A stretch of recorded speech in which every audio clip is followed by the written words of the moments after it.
The frontiers of scientific development can be a dangerous endeavor, and nothing signifies this more than the Omega particle, which caused Starfleet Command to create an entire directive surrounding it. Hello and welcome to Trek Facts, a fun and fast informational video series on the fundamentals of Star Trek. In today's episode, we're taking a look at the Omega Directive. Starfleet has always been looking for better, more efficient power sources to use in colonies and starships throughout the Federation.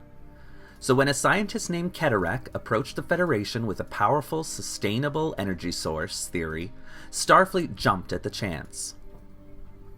Creating a top-secret facility in the Lentaru sector, Keterek and 127 of the Federation's top scientists began work on what was to become known as the Omega particle.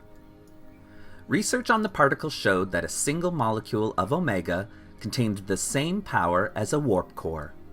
Believed to be a possible catalyst for the Big Bang, Starfleet was elated, but this elation only lasted a short time as the particle itself destabilized and exploded, blowing a large hole in the Starfleet facility, killing Keterek and the other 127 scientists. While investigating the disaster, Starfleet discovered an unknown side effect.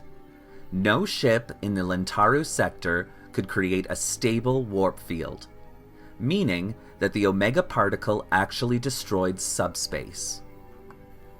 Realizing the danger of this, that a handful of molecules could destroy subspace for an entire quadrant, making warp travel impossible, Starfleet quickly classified the data and created a directive for any starship that encounters the particle out in space.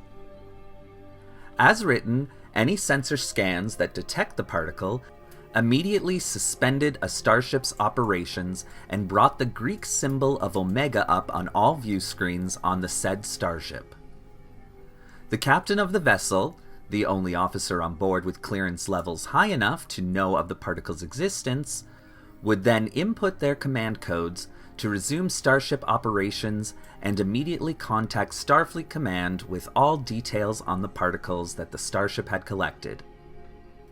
Starfleet would then send in a specialized team to seek out and eradicate all of the particles.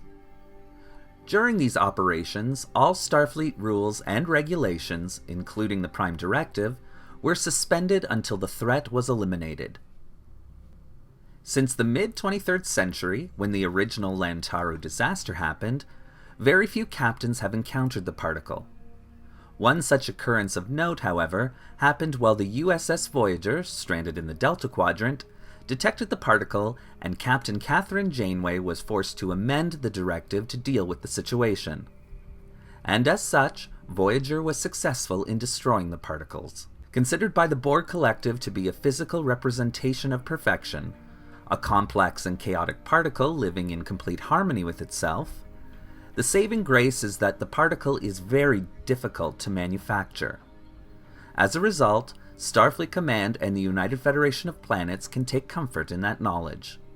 And although currently Starfleet has no intentions of pursuing any other scientific research on this particle, should a technology come into existence to contain a massive subspace explosion, it could be possible that testing could resume.